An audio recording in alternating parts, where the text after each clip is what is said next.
안녕하세요. 생활에 꼭 필요한 정책을 알려드리는 정책생활반장입니다. 오늘은 저희 채널에서 한 2번인가 소개를 드린 제도예요. 긴급복지생계지원이라는 제도인데 이게 이제 6월 달에 소개드린 것은 그때 이제 코로나 상황 때문에 많이 어려워가지고 긴급하게 한시적으로 이제 완화를 해서 이 제도를 운영을 했었어요. 그게 이제 7월 말까지였는데 이번 8월부터 12월 말까지 그것보다 훨씬 더 완화된 기준을 가지고서 연장해서 이제 이 제도를 운영을 한다고 합니다. 얼마나 더 기준이 완화가 됐는지 어떤 지원들을 받는지 오늘 소개해 드리도록 하겠습니다.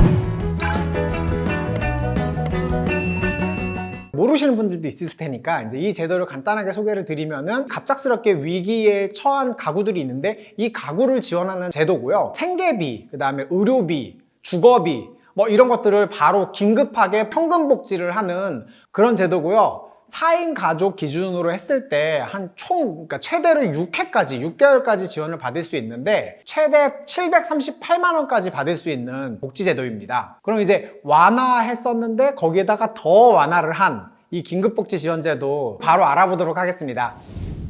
예, 그럼 먼저 대상부터 좀 살펴봐야겠죠? 보시면은 무급휴직, 소득을 상실한 경우, 그리고 자영업자, 특수형태 근로자, 프리랜서로 소득이 감소한 경우, 월세가 3개월 이상 체납된 경우, 폐업 신고 또는 휴업 신고한 경우, 뭐 이런 경우들이 이렇게 쭉 있는데요. 사실 꼭 이래야지 대상이 된다라는 건 아니에요. 지역의 담당 공무원이 그 상황들을 먼저 보시고 그리고 나서 판단을 하고요. 그리고 지역별로 또 위원회가 있어요. 그 위원회에서 판단을 하니까 정말 위급하고 전기나 가스가 중단되겠다 할 정도로 위급하다고 하시면은 일단 신청을 하시고 상담을 받아보시길 이제 추천드립니다.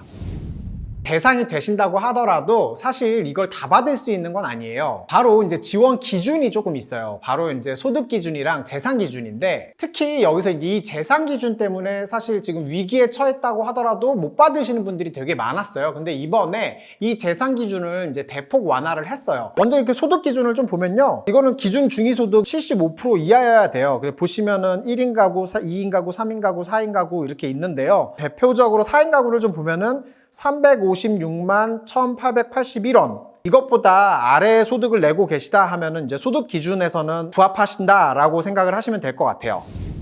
이번에 이제 재산 기준이 많이 완화가 됐으니까 조금 자세히 볼 필요가 있어요. 재산은 일반 재산 그리고 이제 금융 재산 여기에다가 부채를 뺀 걸 이제 재산으로 보는데요. 먼저 일반 재산을 좀 보면요. 일반 재산 같은 경우에는 대부분 이제 부동산이 되실 거예요. 그래서 자기가 살고 있는 집의 전세, 매매가 뭐 이런 것들이 되겠죠. 완화된 것이 부동산 재산, 일반 재산에서 기본 재산액을 이제 차감을 해주는 거예요. 그렇게 되면은 이제 기준이 되는 금액이 조금 더 높아지겠죠. 예를 들면은 서울에 3억짜리 집에 살고 계시는 분 같은 경우에 원래면은 1억 8,800만 원을 넘어서 받지를 못하는데 이번에 완화된 기준을 적용을 시키면은 3억에서 대도시 1억 6,200만 원을 차감을 하는 거죠. 그러면 1억 3,800만 원이 나오잖아요. 그러면 이제 1억 8,800만 원 기준에 충족이 되는 거예요. 그러면 이 긴급복지 지원을 받으실 수 있게 되는 거예요. 기본 재산액 차감액을 좀 보면은 대도시 같은 경우에는 1억 6,200만 원, 중소도시 같은 경우에는 8,200만 원, 농어촌 같은 경우에는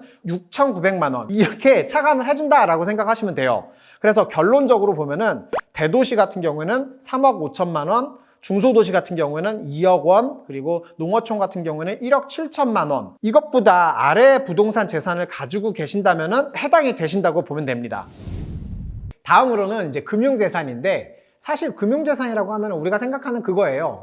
통장에 들어있는 거나 이제 뭐 저축, 그 다음에 적금, 펀드 이런 데 들어가 있는 건데 원래대로면은 이게 500만 원 이상이 있으면은 이 금융재산 조건을 충족을 못했어요. 그래서 돈을 받지 못했어요. 일상생활을 유지하는 데 필요한 금액 이거를 생활준비금이라고 하는데 이 생활준비금 공제가 이제 대폭 완화가 됐어요. 표를 보고 좀 설명을 드릴게요. 1인 가구 같은 경우에 공제 금액이 263만 원인데 500만 원을 더하면은 763만 원이 나오는데 1인 가구 같은 경우에 통장에 이제 763만 원 이하로 있으시면은 이 지원을 받을 수 있다는 얘기예요.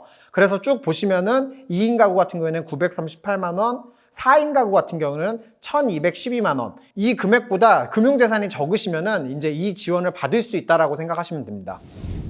그럼 이제 어떤 지원을 받을 수 있는지 이거를 조금 설명을 드리면요. 생계지원이 일단은 가장 기본이에요. 그 생계지원은 4인 가구 기준해서 월 123만 원, 그렇게 최대 6개월까지 받을 수 있는데요. 3개월을 일단 연속해서 받고요. 그 이후에 3개월을 또 받으려면은 원래는 이제 다른 사유가 인정이 되어야 했었는데 이번에 이제 바뀌어가지고 이게 이제 같은 사유여도 받을 수 있게 됐어요. 그러니까 이거는 담당 공무원에게 조금 상담을 하시면서 좀 진행을 하시면 될 것 같습니다. 그리고 이제 이 생계 지원 말고도 그 외에 이제 주거 지원이라든지 의료 지원, 교육 지원, 복지시설 이용 지원 이런 지원들을 이제 좀 쭉 받으실 수 있으니까 이거를 신청하시게 되면은 담당 공무원하고 충분히 상담을 하셔가지고 받을 수 있는 지원들을 꼭 다 받으시면 좋을 것 같습니다. 어떻게 신청하면 되는지 좀 알려드리면요. 기본적으로는 시, 군, 구청 이런 데 가셔가지고 담당 직원한테 신청을 하시면 돼요. 그런데 요즘에 사실 비대면으로 많이 하기도 하고 그리고 구청까지 가가지고 군청까지 가가지고 이제 신청하기가 좀 껄끄럽잖아요. 129번에 전화하셔가지고 그쪽에서도 신청을 하실 수 있거든요. 그러니까 그쪽에 상담을 하시고 신청을 하셔도 될 것 같습니다. 근데 기본적으로 전화가 좀 많이 오다 보니까 전화는 쉽지는 않다고 합니다. 그 점 참고해 두시면 될 것 같고요. 하나 더 알아두셔야 할 점이 이제 개인마다 사유가 다르다 보니까 신청하는 서류들이 좀 다를 수 있어요. 129번이나 아니면 구청에 미리 전화하셔가지고 나는 이러이러한 사유로 신청을 하려고 하는데 어떤 서류가 필요하냐 이런 것들을 미리 좀 알아보고 신청을 하시는 게 조금 더 편할 것 같습니다. 오늘은 완화된 거에서 더욱더 완화된 긴급복지지원제도에 대해서 설명을 드렸는데요.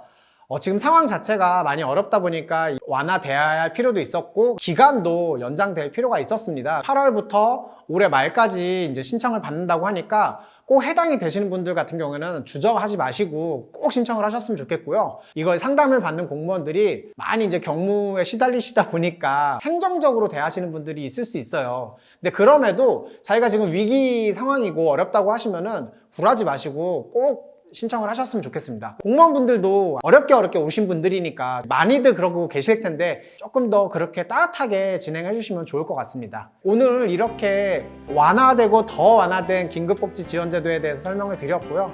앞으로도 더 열심히 이제 많은 컨텐츠들 영상 만들겠습니다. 시청해 주셔서 감사합니다.